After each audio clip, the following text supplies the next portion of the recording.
Americanos enterrados na lama? Não, na poeira.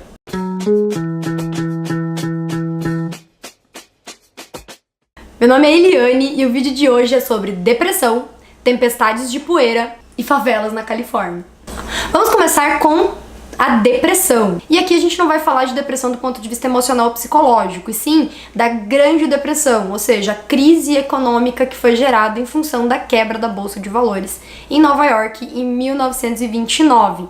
Pra gente entender um pouquinho o que gerou essa quebra na Bolsa de Valores aí em 29, a gente tem que entender o que estava acontecendo antes.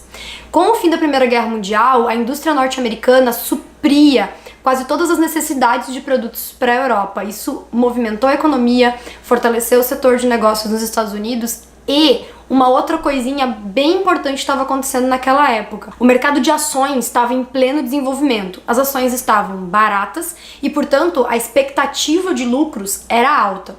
O que acabou acontecendo foi que muita gente comprou ações no mercado de ações norte-americano. Isso fez com que, pela lei da oferta e da demanda, os preços das ações subissem. E dessa forma, tinha muita gente ganhando dinheiro nos anos 20. O principal setor que estava em ampla expansão nos anos 20 era o setor automobilístico. E todas as áreas que tinham algum tipo de relação com esse setor. Pneus, petróleo, estradas e por aí vai. Então todos esses setores da economia norte-americana estavam em expansão. Houve algumas crises nos anos 20, pequenas crises, mas de forma geral, até o final dessa década, viviam ali os americanos os loucos anos 20. O setor da indústria fortalecido, até 1928, quando acontece a corrida eleitoral e os republicanos, que era o governo que estava no poder na época, tomam para si todos os louros da economia. Os democratas, inclusive, fazem toda uma campanha criticando os republicanos por eles não estarem aplicando as leis antitrust do jeito que deveria ser aplicado. As leis antitrust nos Estados Unidos eram leis que impediam a criação de grandes monopólios, assim favorecendo com que empresas menores também conseguissem se desenvolver e assim garantindo uma concorrência, e uma estrutura econômica mais saudável. Os democratas basearam toda a campanha eleitoral na crítica às medidas dos republicanos com relação a isso, e os republicanos passaram a corrida eleitoral de 28 dizendo que a economia estava bem e que a estrutura econômica estava em andamento justamente por causa das boas medidas do governo, que estava em exercício. Acontece que 28 era o auge do crescimento e do desenvolvimento industrial dos Estados Unidos naqueles anos 20. E, portanto, os republicanos ganharam com uma larga, você pode dar uma olhadinha aqui nesse mapa, com uma larga vantagem. O engenheiro Herbert Hoover, que já estava no governo anterior em áreas de infraestrutura, inclusive foi o Herbert Hoover, o cara responsável por construir a represa Hoover, que é considerado um dos grandes milagres da engenharia moderna. Inclusive, com a vitória do Hoover, aconteceu aquilo que foi conhecido como o boom da vitória no mercado financeiro. E os títulos subiram de 5 a 15 pontos logo no dia seguinte, fazendo com que a bolha econômica que já estava se formando se impulsionasse e acelerasse o processo de rompimento. Entre o final de 1928 e o início de 1929, a bolha estava em índices nunca antes vistos. Quando as pessoas compram coisas com a expectativa dessas coisas aumentarem de valor, o único valor dessa compra é a esperança de gerar lucros dessa compra. Ou seja, quando a expectativa é pro lucro, mais pessoas compram. E quando a expectativa vai pro prejuízo, as pessoas começam a vender enlouquecidamente. E foi isso que aconteceu em 1929. A expectativa de lucros começou a diminuir. Tinha muita gente comprando. E, de repente, aquilo que estava sendo comprado não estava mais sendo vendido.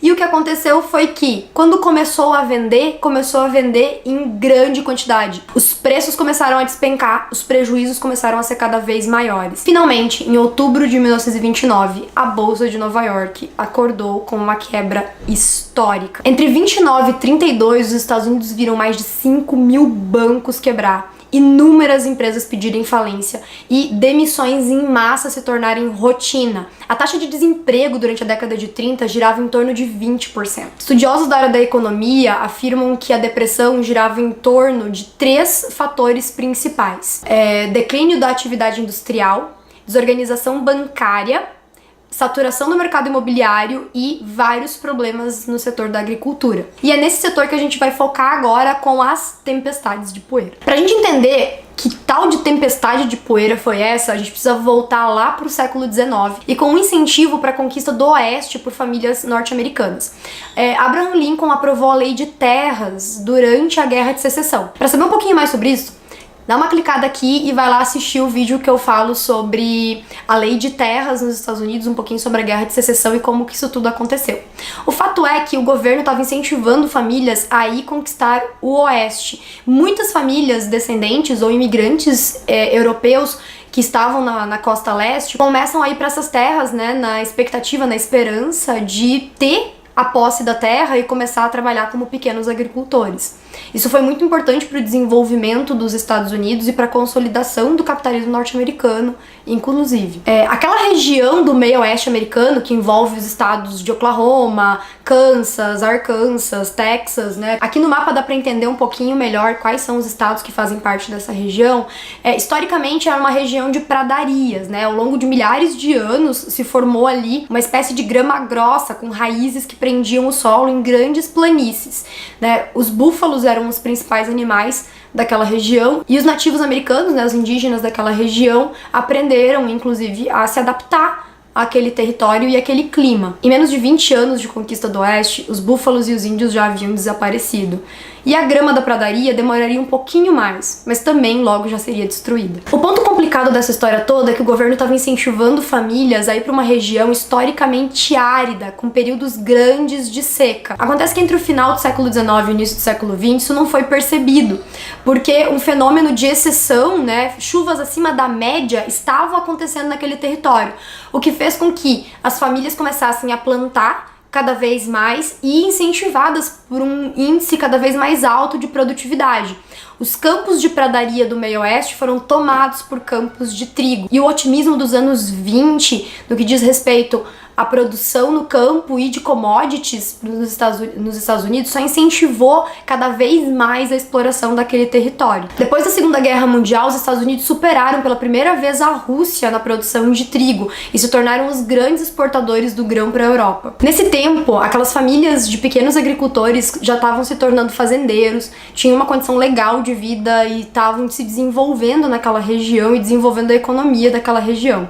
Só que daí veio 1929 e com a queda da bolsa de valores, o preço das commodities despencou e o trigo é uma commodity. Os produtores, desesperados com a expectativa de não conseguir vender a sua produção, começam a apelar para o governo federal, mas Hoover afirma que não queria se envolver com nuances do mercado e, portanto, não entrou com nenhum tipo de projeto para lidar com essa situação. Dessa forma, os fazendeiros, vendo o trigo acumulando nos silos e a perspectiva de ter problemas nos próximos anos, começam a se endividar com os bancos. Nos anos 30, com a crise já instalada e a Grande Depressão tomando força, os pequenos fazendeiros lutavam para sobreviver. O pior, os bancos começam a cobrar as dívidas e as hipotecas, o que dificulta ainda mais a vida dos fazendeiros. Bem, já deu para perceber que a vida de ser pequeno agricultor no meio oeste americano nos anos 30 não estava nem um pouco fácil. E ia piorar bem mais. O que aconteceu foi que no meio disso tudo veio a Grande Seca. E a grama das pradarias já não protegia mais o solo. E o trigo, que não era resistente ao clima daquela região, morreu quase que completamente, deixando todo o solo desprotegido.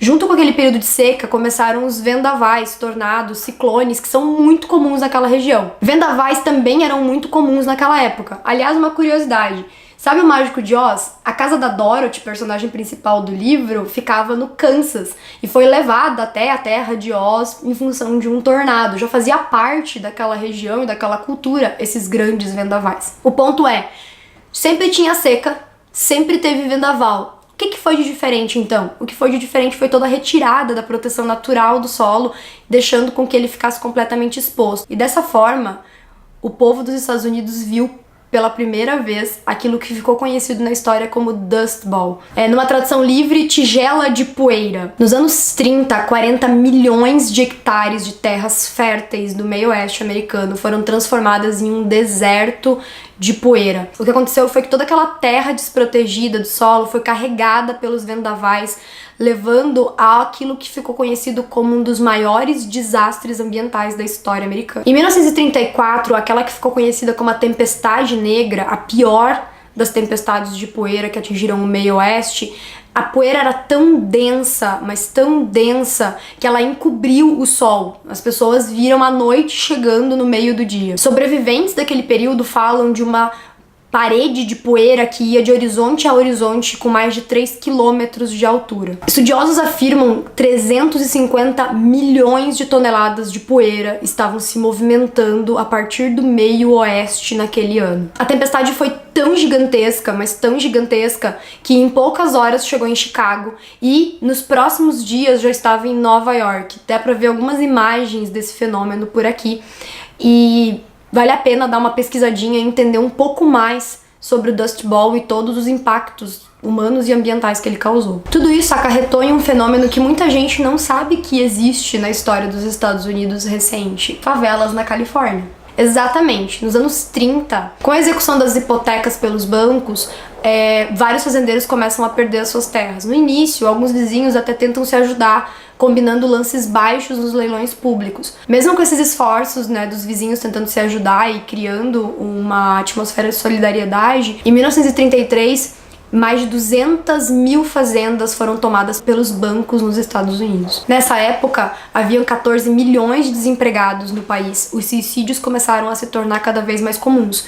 E as pessoas desesperadas, não tinham mais a sua terra, não tinham mais a sua fazenda, começaram a vender tudo aquilo que podiam. Promessas de bons salários em fazendas de frutas na Califórnia atraía esses agricultores em viagens longas e sofridas até o oeste. Eles ficaram conhecidos na época como Okies, né? Aqueles retirantes que colocavam tudo em cima de um carro e iam pela Rota 66 até as fazendas da Califórnia, né? Por que Okies? Porque Oklahoma, né, um dos estados do meio oeste, foi um dos mais prejudicados, tanto pela crise quanto pelos Dust Bowls, né? Ficou o termo Okie relacionando com Oklahoma, mas é importante a gente entender que eles vinham de todos os estados do meio oeste. O problema é que a terra prometida no oeste também se mostrou mais uma decepção. Chegando na Califórnia, aqueles retirantes acabavam lidando com uma realidade de milhares de outros desempregados. Com muita oferta de trabalhadores, os donos das fazendas começavam a oferecer salários cada vez mais baixos. Numa época em que não existia regulamentação de salário mínimo,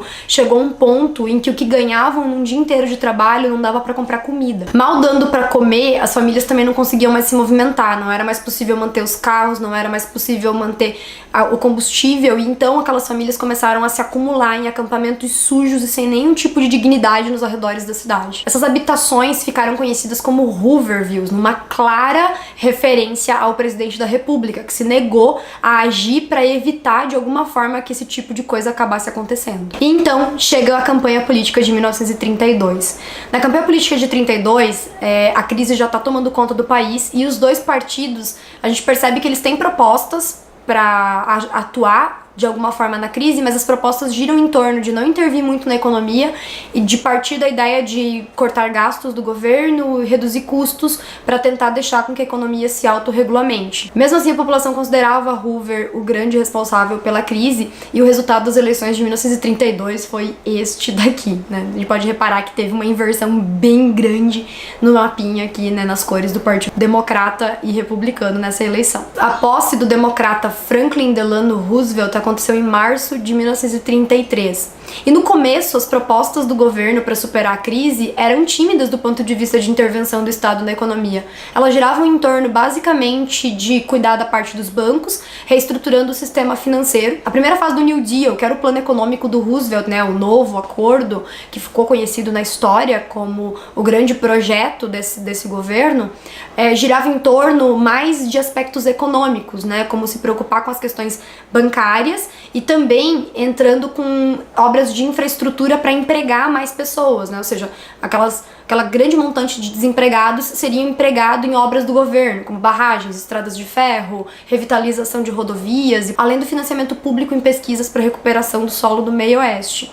Mas em 1934, o Dust Bowl, as migrações e a fome fizeram com que o Roosevelt tivesse que tomar medidas um pouco mais drásticas. Em 1935, a segunda fase do New Deal já contava com uma intervenção clara do governo na economia. Data dessa época, a criação do Fundo de Seguridade Social, das pensões para idosos, do seguro-desemprego, além do fortalecimento das associações de trabalhadores para lutar por melhores condições de salários e de jornadas de trabalho. A recuperação da economia já podia ser vista em alguns setores, mas ainda existia muita pobreza, principalmente no meio oeste e oeste dos Estados Unidos.